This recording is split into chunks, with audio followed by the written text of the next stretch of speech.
Gunung Sikorong adalah gunung berapi aktif yang terletak di Provinsi Sulawesi Selatan, tepatnya berada di wilayah Kabupaten Tanah Toraja dengan posisi geografis yang menyatu dengan lanskap budaya dan alam khas daerah tersebut.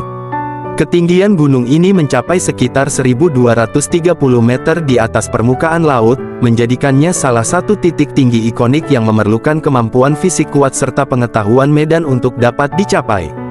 Keunikan utama dari Gunung Sikorong terletak pada medan pendakiannya yang sangat berat dengan jalur terjal melintasi tebing batu, sungai deras, serta kawasan lembah yang masih sangat asri dan minim akses. Statusnya sebagai gunung berapi aktif yang jarang didaki menjadikan kawasan ini sebagai rumah bagi berbagai jenis flora dan fauna khas Sulawesi serta erat kaitannya dengan kepercayaan lokal masyarakat Toraja.